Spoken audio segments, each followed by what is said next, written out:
मेरी झोपड़ी के भाग आज खुल जाएंगे, राम आएंगे।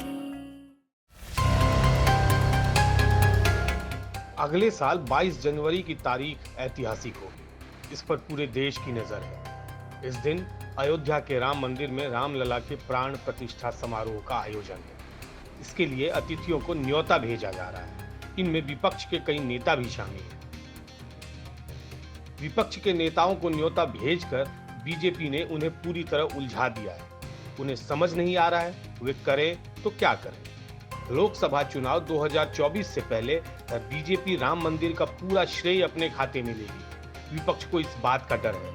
उसे पता है कि बीजेपी समारोह को इतना बड़ा और भव्य बनाएगी कि दुनिया देखेगी। विपक्ष के सामने दुविधा यह है कि वह आयोजन में जाने से मना करेगा तो फंसेगा, वहां जाएगा तो भी फंसेगा। यह तय है कि लोकसभा चुनाव में बीजेपी राम मंदिर का श्रेय लेगी। इसका श्रेय लेने से उसे कैसे रोका जाए, इस पर विपक्षी दलों में मंथन भी हो चुका है।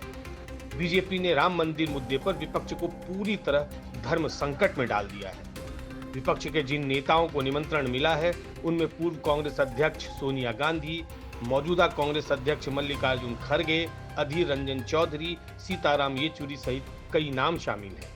इस कार्यक्रम में प्रधानमंत्री नरेंद्र मोदी सहित कई मंत्रियों और 4000 से ज्यादा संतों के शामिल होने की उम्मीद है। कांग्रेस को इस निमंत्रण ने पूरी तरह उलझा कर रख दिया है। पार्टी अब तक साफ नहीं कर पाई है कि उसके नेता कार्यक्रम में हिस्सा लेंगे या नहीं।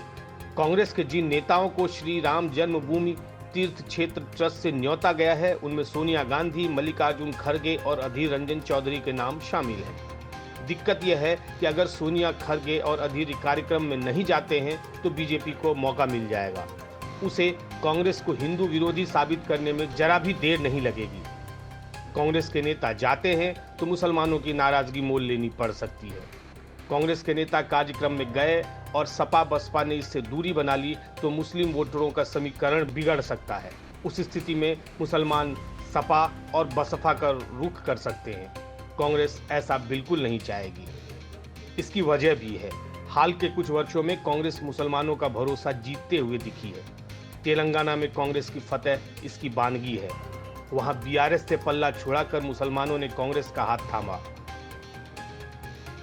सबसे ज्यादा संसदीय सीटों वाले यूपी का उदाहरण लें तो यहां समाजवादी पार्टी की सबसे बड़ी ताकत मुस्लिम मतदाता के साथ उसका खड़ा होना है। बसपा और कांग्रेस को भी उनके वोट मिलते हैं। बीजेपी को चुनौती देने वाली पार्टी की तरफ मुस्लिम वोट एक तरफा पड़ता है।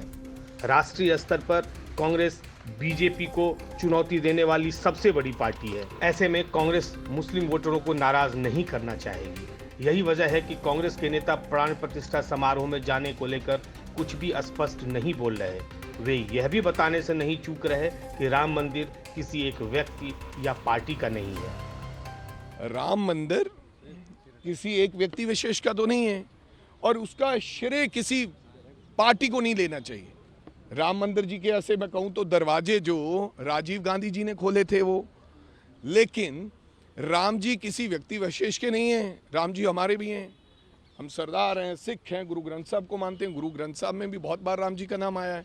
तो मेरे कहने का मतलब कुछ लोग राम जी को व्यक्ति विशेष बनाकर पेश करना चाहते हैं, वो हम उस बात को नहीं मानते। जहां तक जाने की बात है, जरूर हम किसी के कहने से थोड़ी जाने हैं, हम अपनी भावनाओं से जाएंगे।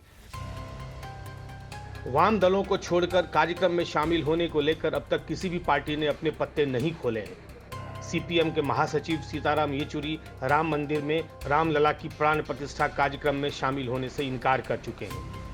लेफ्ट पार्टी ने कहा है कि उसका मानना है कि धर्म व्यक्तिगत मामला है। यह सबसे दुर्भाग्यपूर्ण है कि बीजेपी और राष्ट्रीय स्वयंसेवक संघ एक धार्मिक समारोह को राज्य प्रायोजित कार्यक्रम में बदल रहे हैं। ये उद्घाटन का समारोह वो अब एक स्टेट स्पॉन्सर्ड इवेंट के रूप में बदला गया। प्रधानमंत्री की मौजूदगी में, यूपी के चीफ मिनिस्टर की मौजूदगी में कई सारे पदाधिकारी कॉन्स्टिट्यूशन के हिसाब से जो हमारे शायद वो भी रहेंगे। तो ये जो राजनीतिकरण जो हो रही है इसकी, ये हम समझते हैं कि ठीक नहीं है, गलत है। संविधान कहता है, सुप्रीम कोर्ट कहता है कि सरकार का कोई एक रिलीजियस एफिलिएशन होगा नहीं। होना नहीं चाहिए। अब इस तरीके से इसके राजनीतिकरण जो कर रहे हैं उसके खिलाफ है हम, तो इसलिए हम जाएंगे नहीं उस। हिंदुओं पर बीजेपी की आक्रामकता के कारण पिछले कुछ सालों में सियासत में बड़ा फर्क आया है। उसने एक तरह से दूसरी पार्टियों को मजबूर कर दिया है कि वे हिंदुओं के मुद्दे को दरकिनार नहीं कर सकती। प्राण प्रतिष्ठा कार्यक्रम के निमंत्रण को ठुकराना इसलिए किसी भी पार्टी के लिए मुश्किल है। इंडिया अलायंस की ज्यादातर पार्टियों ने मुस्लिम तुष्टीकरण के बूते राष्ट्रीय पटल पर पहचान बनाई है। इनमें से कई ने या तो राम मंदिर आंदोलन का विरोध किया या फिर इससे दूरी बनाकर रखी। 1990 में लालू प्रसाद यादव के कार्यकाल में ही बिहार में रथ यात्रा को घुसते ही रोक दिया गया था। इस यात्रा का नेतृत्व कर रहे लालकृष्ण आडवाणी गिरफ्तार हो गए थे। उसी साल यूपी में तत्कालीन मुख्यमंत्री मुलायम सिंह यादव ने कार सेवकों पर गोलियां चलवाई थी। गठबंधन में शामिल पार्टियां भी अब तक इस पर फैसला नहीं कर पा रही हैं कि राम मंदिर के प्राण प्रतिष्ठा कार्यक्रम में जाएं या नहीं जाएं। मैं समझती हूँ कि जो कार्यक्रम हो रहा है अच्छा है, कार्यक्रम हो रहा है, और राम जी का जो अस्तित्व है, जो राम जी क्या चाहते हैं, राम जी चाहते हैं कि हम सबके मन में राम बसे। जो उनका चरित्र है, जो उनका स्वभाव है, उन स्वभाव को हमको अपनाना है, उसको ग्रहण करना है और लगातार उसी पथ पे चलना है जिस पथ पे राम जी चले थे।